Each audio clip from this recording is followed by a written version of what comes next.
Well, good evening, everyone. My name is Jason, and I'm from Saline, Michigan. Today, I will be discussing how big data can be utilized in the medical field to improve treatment and reduce expenditure. And here's a quick overview of my presentation. I'd like to start off by briefly introducing myself. I'm a rising senior at Saline High School in Michigan, and I'm the captain of my school's Science Olympiad team, the president of my school's National Honor Society chapter, class vice president, and a member of my school's varsity soccer team. I'm also one of the leaders of my county's youth commission, and I lead the racial equity task force of the youth commission. My passion about the applications of big data in medicine to reduce healthcare expenditure was fostered by my experience interning at IntisCare, a healthcare analytics company, last summer, and my desire to achieve equity everywhere in our society. I'm planning on attending medical school, and I would like to become a preventive medicine physician. According to the World Health Organization, at least half of the world lacks access to essential health services such as immunizations and family planning.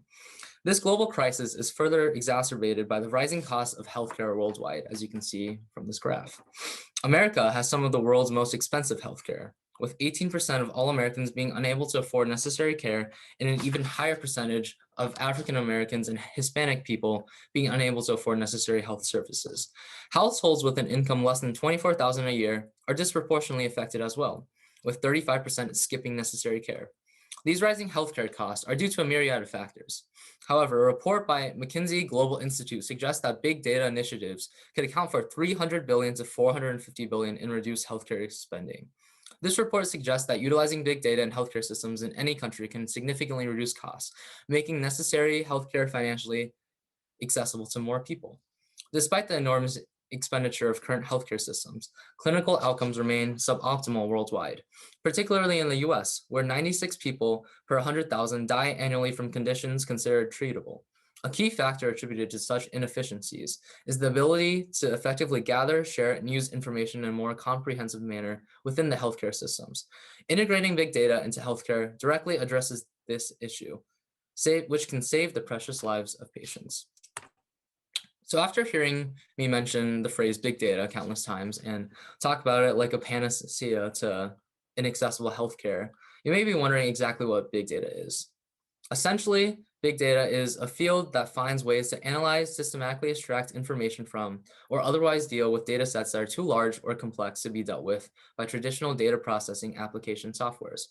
Through this analysis, people can predict different events and find many different correlations between variables. With our society becoming more and more reliant on technology and the internet, there is so much data that is created everywhere. 2.3 trillion gigabytes of data are created each day. In healthcare alone, there are 161 billion gigabytes of data, according to a study done by the University of Wisconsin. With so much data, numerous novel discoveries can be made through analysis. In many pressing medical problems, the answer to knowing whom to treat, when to treat, and what to treat with might already be in your data. That is a quote from Dr. Suchi Saria, a professor at Johns Hopkins. Many different professors have researched how to apply big data analytics into medicine, such as Dr. Alan Roses, who discovered the genetic link to Alzheimer's disease in 2003. He also said that the vast majority of drugs, more than 90%, only work in 30 or 50% of the people. And that's just simply because every person is unique. Big data analytics helps address this issue through precision medicine, which is the integration of all past patient data with genetic data to allow accurate predictions about the evolution of certain diseases and how to individually treat the patient. And this results in more effective and less costly treatment. Overall, this also helps identify and treat physiologically distinct subgroups of diseases that are typically understood broadly, such as diabetes.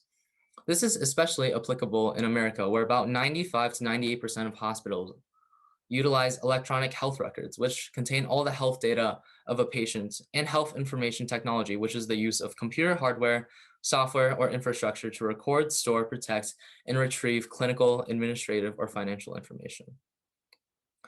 Big data analytics can also help prevent misdiagnoses, which, according to the National Academies of Sciences, Engineering, and Medicine, occur in 5% of all adult patients, which is 12 million patients, and that's a very, very substantial number.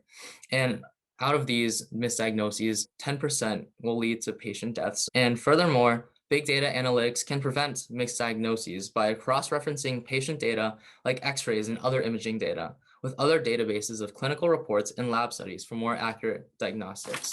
Big data analytics can also be used to optimize clinic organization. It can solve costly hospital operational issues, such as how many staff to assign at certain hours to maximize efficiency, or how to ensure enough hospital beds are available to meet patient demand. Emory University Hospital used data science to predict the demand for different types of lab tests, which resulted in cutting its wait time by 75%, which obviously significantly increased the hospital's efficiency and all of the patients' experience there. Furthermore, business intelligence can streamline billing, identify patients who are at risk of late payments or financial difficulties, and coordinate with financial collections and insurance departments. And the Center for Medicare and Medicaid Services used this and saved $210.7 million. And in addition, doctors currently spend 49.2% of their time on desk work, but with natural language processing, which uses computer algorithms to process clinical documents and electronic health records, doctors can spend more time taking care of patients. Lastly, big data analytics can help prevent unnecessary visits. Certain AI-powered apps, such as Ada, can provide basic healthcare support to minor ailments after a user describes their symptoms. These apps then utilize machine learning algorithms and natural language processing to create a map of users' conditions and provide a more personalized experience to users, which gives medical professionals the abilities to concentrate on more complicated issues.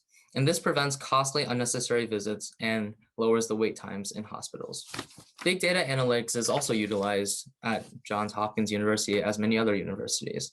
The Bloomberg School of Public Health used big data analytics to develop a COVID-19 mortality risk calculator, for example. And many professors are also involved in the intersectionality of data science and medicine, such as Dr. Suchi Saria, who also leads the machine learning and healthcare lab at Johns Hopkins. To conclude, many of us can see a doctor for minor ailments without worrying about the financial burden, and too often we take it for granted. So many people, though, will try to endure serious medical conditions in fear of medical bills that they can't afford. I believe we all deserve accessible and affordable healthcare, but as that is not a reality in the near future, here are some ways you can help out immediately. One way you can help out is to donate to foundations that help pay medical bills for those who can afford it, such as the Health Well Foundation. You can also sign petitions advocating for universal health care. And finally, you can volunteer for organizations that provide medical aid to those in need worldwide, such as Doctors Without Borders. And here are some of the references that I use to create this presentation. And finally, I would just like to thank this conference for teaching me so much, and the administrators of this conference at Johns Hopkins, my parents for supporting me, and everyone in the audience for taking the time to listen to my presentation. And here's my email and my Instagram if you want to contact me with any further questions or just anything. Thank you.